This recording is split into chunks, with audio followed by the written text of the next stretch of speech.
Hello दोस्तों, आप सभी का स्वागत है एस्ट्रो गुरु कृष्ण चैनल पर। जी हाँ, ये मेरा दूसरा चैनल है जिस पर मैं टैरो रीडिंग नहीं करता, आपके लिए कुछ स्पिरिचुअल स्टोरीज वगैरह लेकर के आता हूँ और कुछ स्पिरिचुअल डिस्कशन भी आपसे करता हूँ। तो आज मैं आपके लिए एक कहानी लेकर आया हूँ। जैसा कि आपने अब तक टाइटल पढ़ लिया होगा कि वो लड़की बहुत सुंदर थी, ये वीडियो का टाइटल है, इस कहानी का टाइटल है। तो छोटी सी कहानी है लेकिन इस कहानी का मोरल भी है और वो सारी चीज़ें जैसा कि मैं हर बार डिस्कस करता हूँ आपसे, आज भी डिस्कस करूँगा। तो सबसे पहले कहानी सुनाता हूँ। एक बार दो शिष्य थे और वो किसी गांव से लौट रहे थे। रास्ते में एक नदी थी, तो वे चूंकि कुछ भिक्षा इत्यादि मांग करके लौट रहे थे, गुरुजी के आश्रम जा रहे थे। गुरुजी ने किसी काम से उनको भेजा था, तो कुछ दिन उस गांव में रुक करके वो काम पूरा करके वे वापस सामान वगैरह लेकर के लौट रहे थे। तो दोनों के पास छोटी छोटी दो पोटलियां थीं, जिन्हें दोनों अपने हाथ में जो डंडा पकड़े हुए थे, ऐसे डंडा होता है ना, डंडे में पोटली को टांग लेते हैं, तो कंधे पर रखे हुए चले जा रहे थे। रास्ते में एक नदी पड़ी, दोनों नदी की ओर बढ़ गए और नदी की ओर जा ही रहे थे, तभी उन्होंने देखा कि नदी के किनारे पर एक लड़की बैठी हुई है। युवती थी, युवती का मतलब 20-22 साल 25 साल के करीब की एक लड़की बैठी थी, अनमैरिड सी थी। तो जब वे पहुंचे, मतलब जा ही रहे थे, तो एक शिष्य ने कहा कि देख वहां एक लड़की बैठी है लाल कपड़ों में। तो उसने कहा बैठी होगी। तो कहा बैठी क्या होगी, ये लड़की यहाँ अकेले में क्यों बैठी है, तुम्हें क्या लगता है क्या कर रही होगी? जरूर ये अपने किसी मित्र का इंतजार कर रही होगी, नदी के किनारे मिलने का तय किया होगा। तो दूसरा शिष्य बिल्कुल बेखबर सा चल रहा था, लेकिन पहला लड़की के बारे में बात कर रहा था। खैर थोड़ा पास पहुंचा तो वो रुक गया, क्योंकि अब लड़की सुन लेती बात को, तो उसने बातचीत बंद कर दी। लेकिन जो दूसरा शिष्य था, जो बातचीत नहीं कर रहा था, वो उस लड़की से जाकर बोला कि आप यहाँ किसी की प्रतीक्षा कर रही हैं? तो लड़की ने कहा नहीं, मैं प्रतीक्षा नहीं कर रही हूँ। ने पूछा फिर? तो बोली मुझे नदी के पार जाना है, लेकिन यहाँ पर कोई नाविक नहीं है। मैं नाव में जा सकती थी, लेकिन कोई नाविक ही नहीं, मैं जाऊँ कैसे? मेरे तो सारे कपड़े गीले हो सकते हैं। तो उसने कहा हाँ, अगर नदी के बीच में से जाएं तो कपड़े तो गीले हो जाएंगे। वैसे मैंने सुना है कि इसका पानी उतना गहरा नहीं, क्योंकि कुछ दिन पहले हम आए थे, तो सिर्फ इसका पानी गले तक है, गले से थोड़ा नीचे है, सीने तक है तकरीबन। तो लड़की ने कहा फिर भी सीने तक पानी है तो मैं तो पूरी गीली हो जाऊंगी, मेरे वस्त्र खराब हो जाएंगे। तो मैं इसी सोच में बैठी हूँ कि कोई तरीका मिल जाता। तो जो पहला वाला था उसने कहा कि यहाँ कोई नाविक नहीं है और आपको कोई नाविक मिल नहीं सकता, तो आपका यहाँ बैठना व्यर्थ है। तो दूसरे ने कहा एक उपाय है, अगर आप चाहें तो मैं मदद कर सकता हूँ। उसने पूछा क्या है? बोला आप मेरे कंधों पर चढ़ जाएं, एक पैर इधर से और एक पैर इधर से रख के कंधे पर बैठ जाए, मैं आपका हाथ पकड़ लूंगा, नदी पार करूंगा, आप मेरे कंधों पर बैठकर पार हो जाइएगा, आपके केवल पैर गीले होंगे और बाकी कुछ नहीं। तो लड़की ने कहा हाँ ये उपाय बहुत बढ़िया है। तो पहले वाले शिष्य ने कहा क्या आप दिमाग खराब है तुम्हारा, तुम उस लड़की को कंधे पर बिठाओगे? इतना तक बोलते बोलते वो दूसरा शिष्य जो है झुककर बैठ गया, लड़की उसके कंधों पर चढ़ गई। अब पहला शिष्य कुछ बोल नहीं पा रहा था, क्योंकि लड़की तो चढ़ गई थी। लड़की चढ़ गई, दूसरा शिष्य लड़की को लेकर उठा और नदी में घुस गया। वो आगे था और पहला शिष्य पीछे था। हम पहला दूसरा करके बात करें ताकि चीजें क्लियर होती जाएं।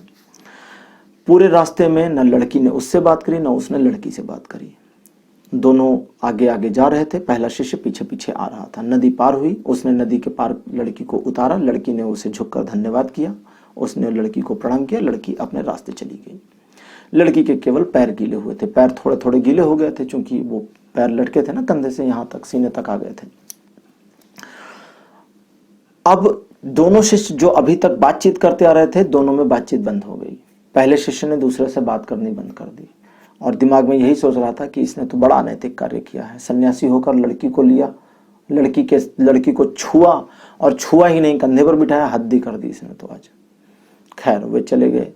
तो कुछ दूर जाने के बाद में, थोड़ी देर बाद वे अपने शिष्य के आश्रम में पहुंच गए। शाम हो चुकी थी, दोनों ने अपनी पोटली रखी, हाथ पैर धुला, दिन भर की थकान मिटाई, खाया पिया सो गए। अगले दिन जब गुरुदेव आए, सारे शिष्य वहां बैठे थे, तो जो पहला शिष्य था उसने हाथ उठाया, कहा गुरुजी आपको कुछ बताना है। उन्होंने कहा बोलो।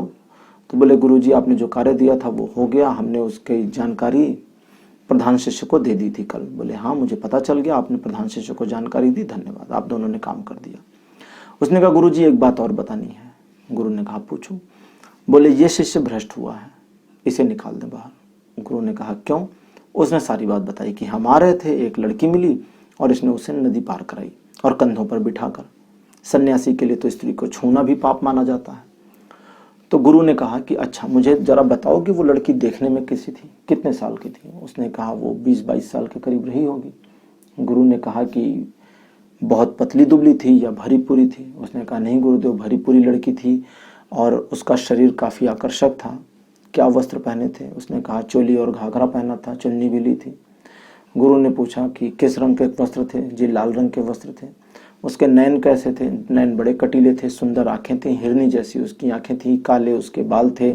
उसने बालों को चोटी में गूंथ रखा था और कानों में झुमके पहन रखे थे, नाक में एक नथिया पहन रखी थी छोटी सी। वो काफ़ी सुंदर और आकर्षक लग रही थी। नदी पार करते हुए वो बार बार मेरी ओर देख करके मुस्कुरा रही थी और इस तरह मुस्कुरा रही थी कि वो इसके कंधे पर चढ़कर बहुत खुश है, जैसे उसने दुनिया जीत ली हो। और उस लड़की के पैर और उसकी जंघें इसके शरीर को, चूंकि कंधे पर बैठी थी तो स्पर्श भी कर रहे थे। इससे भी ये भ्रष्ट हो ही रहा था। तो गुरु ने कहा और? बोले गुरुदेव लड़की काफ़ी सुंदर थी और उसकी पतली कमर से कोई भी आकर्षित हो सकता था। तो गुरु ने कहा असल में मुझे लगता है निकालने की जरूरत इसे नहीं, तुम्हें है। तो पहले शिष्य ने कहा जी मुझे क्यों? तो उन्होंने दूसरे शिष्य से कहा कि तुमने जब उस लड़की को बिठाया तो तुम्हें पता था कि वो कितने वर्ष की है? तो उसने कहा जी गुरुदेव मुझे लगा कोई नवयुवती है, लेकिन वो कपड़े गीले होने के डर से पार नहीं जा रही थी, तो मैंने उसे अपने कंधों पर बैठने का आमंत्रण दे दिया। तो गुरु ने कहा कि उसने किस रंग के कपड़े पहने थे? उसने कहा गुरुदेव जैसा इसने बताया लाल, तो मुझे अभी ध्यान आया कि हाँ उसने लाल पहने थे। तो गुरु ने कहा क्या तुमने उसकी आंखें, उसके बाल ये सब देखे? तो पहले दूसरे शिष्य ने कहा कि गुरुदेव मुझे इतना समय ही नहीं मिला, क्योंकि मैं तो इससे बातें करता हुआ जा रहा था और लड़की के पास पहुंचकर मैंने उससे पूछा कि क्यों बैठी हूँ। उसने बताया, फिर मैंने कंधे पर बिठा लिया, तो मैं उसे इतना ध्यान से देख ही ना पाया। तो गुरु ने कहा बिल्कुल यही बात, पहले शिष्य से कहा बिल्कुल यही बात, ये उस लड़की को नदी के किनारे से कंधे पर बिठाया और अगले पार ले जा करके छोड़ दिया, लेकिन तुम उस लड़की को आश्रम में लेकर आ गए क्योंकि तुमने उसे दिमाग में बिठा लिया। तो तुम्हारे दिमाग में वो लड़की अभी भी बैठी हुई है, इसके कंधे से तो नदी के किनारे ही उतर कर जा चुकी। उसका रूप कैसा था, रंग कैसा था, आंखें कैसी थी, बाल कैसे थे, कमर कैसी थी, वस्त्र कैसे थे, तुम्हें सब याद है। पूरी पूरी लड़की तुम्हारे दिमाग में छप गई है। तो समस्या तुम्हारे साथ है। सन्यास धर्म का पालन तुम नहीं करो। सन्यासी का अर्थ यह नहीं कि किसी को टच नहीं करेगा। सन्यासी का अर्थ यह है जो विरक्त हो गया, मन से विरक्त। सन्यास जिसने छोड़ दी, चीजों को छोड़ दी का मतलब हट गया वहां से। जब वो हट गया तो वो उन चीजों में अटैच नहीं हो रहा, डिटैच हो रहा है। ये है डिटैचमेंट और अटैचमेंट का मामला। जैसे कभी कभी लोग कुछ चीजों को छोड़ देते हैं और छोड़ने के बाद उन चीजों को याद रखते हैं कि हमने जी फला चीज छोड़ी। गलत है। अपने मुंह से ये कभी नहीं कहना चाहिए। कोई और आपके लिए कहे कि अरे इन्होंने फला चीज छोड़ दी, ये उसकी अपनी प्रॉब्लम है, उसकी अपनी श्रद्धा है। ठीक है। बुद्ध ने कभी नहीं कहा कि मैंने राजमहल छोड़ा तब मुझे ज्ञान मिला, नहीं कहा। उनके शिष्यों ने कहा कि उन्होंने राजमहल छोड़ा तब उन्हें ज्ञान मिला। महावीर ने भी राजमहल छोड़ा और ज्ञान के पथ पर अकेले आगे बढ़े, जंगलों में रहे। लेकिन महावीर ने कभी नहीं कहा, महावीर मतलब जैन महावीर, भगवान महावीर, उन्होंने कभी नहीं कहा कि मैंने क्या क्या छोड़ा, क्या क्या नहीं छोड़ा। लेकिन जो धर्म की पुस्तकें उसमें लिखा है कि कितने सैनिक, कितने घोड़े, कितने हाथी, कितना धन छोड़ा, डिटेल में दी है। वो डिटेल लिखने वालों के मन में आसक्ति थी, अटैचमेंट था। अगर वे होते महावीर की जगह तो नहीं छोड़ पाते, क्योंकि वो उतनी चीजों में जो घुसे, उतनी गहराई में जो उन्होंने उतर कर उन चीजों को नोट डाउन किया, वही बताता है कि उनकी विरक्ति ही नहीं। विरक्ति मीन्स डिटैचमेंट नहीं हुआ। और जिसने छोड़ा उसने तो छोड़ दिया। राम ने राज्य को छोड़ा और वन को निकल गए। जब निकल गए तो कुछ समय के बाद भरत आए, जैसा कहानियों में है। भरत फिर तो जो इंसिडेंट हुआ वो सभी लोग जानते हैं। और भरत सारे अपने परिवार को लेकर माता कैकेयी को भी लेकर के आए। सबने कहा, माता कैकेयी ने भी कहा कि मैंने ही वरदान मांगे थे और मैंने ही कहा था वन को चले जाओ, मैं ही कहती हूं अब मत जाओ, वापिस आ जाओ। तो राम ने कहा नहीं माता, आपका वरदान झूठा हो जाएगा, आपने जो वर मांगा था वो व्यर्थ हो जाएगा। और वहीं पर ये चीज है, ये जो लाइन कही जाती ना, रघुकुल रीत सदा चलाई, प्राण जाए पर वचन न जाए, ये वहीं बनी। क्यों? क्योंकि राम ने डिटैचमेंट कर लिया था। राजमहल छोड़ करके छोड़ दिया तो छोड़ दिया, और 14 वर्षों के लिए वन को अपना लिया तो अपना लिया। जैसे उस कहानी में था, उसने उस लड़की को किनारे पर उतारा और आश्रम की ओर चल दिया, लेकिन दूसरा शिष्य उसे दिमाग में लेकर के आश्रम की ओर चला गया। लड़की उसके कंधे पर थी लेकिन दिमाग में उसके थी। तो ऐसे ही भगवान राम ने जब महल को छोड़ा तो पूरा छोड़ दिया, बचाया कुछ नहीं, ठीक है। लेकिन जब जंगल को अपनाया तो जंगल को भी पूरा अपनाया, उसमें भी बचाया कुछ नहीं। ऐसा नहीं कि कुछ बचा लिया।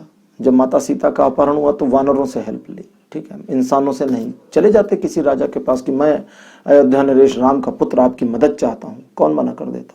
अयोध्या नरेश के पुत्र को नहीं मना करता। लेकिन वे सिर्फ राम थे, वो अयोध्या नरेश के पुत्र नहीं थे 14 सालों तक, ठीक है। जब कहीं परिचय देना होता था जरूरत के लिए, तब पिता का नाम बताते थे, अदरवाइज अपने साथ ही रहते थे। वे गर्व से, घमंड से नहीं कहते थे कि मैं अयोध्या नरेश दशरथ का पुत्र, नहीं। वे कहते थे अयोध्या के नरेश मेरे पिता हैं और मैं राम हूं और 14 वर्ष के लिए वनवास पर हूं, दैट्स इट। 14 साल राज्य से कोई मतलब नहीं, ये पूरे हो जाएंगे मैं वापस चला जाऊंगा। क्यों? क्योंकि फिर मुझे अपनी प्रजा और अपने राज्य को देखना है। तो अटैचमेंट और डिटैचमेंट का ये जो अंतर है इस कहानी में मैंने आपको बताया।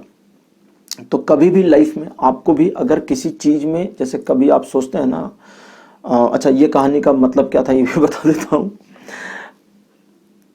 बहुत सारे लोग कनेक्ट होते हैं, बहुत सारे लोग कहते हैं कि दिमाग में नेगेटिविटी चल रही है। वो नेगेटिविटी एक्चुअली इसलिए चल रही कि आपने उसको दिमाग में जगह दे दी, आपने उसको भर लिया, बैठा लिया, उस लड़की की तरह अपने दिमाग में उसकी एक एक बारीकी भर ली। आपको उस चीज को इग्नोर कर देना है। हवा है फिर खत्म हो गई, नहीं है।